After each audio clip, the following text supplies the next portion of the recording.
میخوای قضیه دودود مدودو بگم؟ آقا یه یارو بوده زبونش میگرفته میره داروخونه میگه دودود مدود دارید؟ یارو میگه چی؟ میگه دودود مدود. میگه چیه؟ میگه همون یه دهده بوده میدننش. میگه والا من نمیفهمم چی میگی، بذار همکارمو صدا کنم ببینم اون میفهمه چی میگی. همکارش میاد میگه چی میخوای آقا؟ میگه دودود مدود. میگه دودود مدود چیه؟ میگه همون که دهده بوده میدننت. میگه چی؟ میگه همون یه دهده بوده میدننت. میگه والا منم نمیفهمم چی میگی، بذار بگم رئیس داروخونه بیاد، اون دیگه همه داروها رو میشناسه. ازم به حضورتون که رئیس داروخونه میاد میگه چی میخوای عمو جون؟ میگه دودود مدود. میگه دودود مدود چیه؟ میگه همون که دهده بوده میدننه. میگه والا من نمیفهمم چی میگی، بذار یه کارمندی دارم توی آبدارخونه عین خودت حرف میزنه، اینو بیارم شاید این بفهمه چی میگی. یارو میاد میگه تی میدای؟ میگه دودود مدود. میگه دنده میدای؟ میگه دوتا.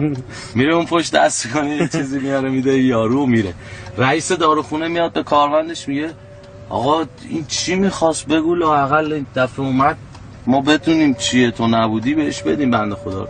میگه دودود مدود. میگه دودود مدود چیه؟ میگه همون که درده بوده میدننه.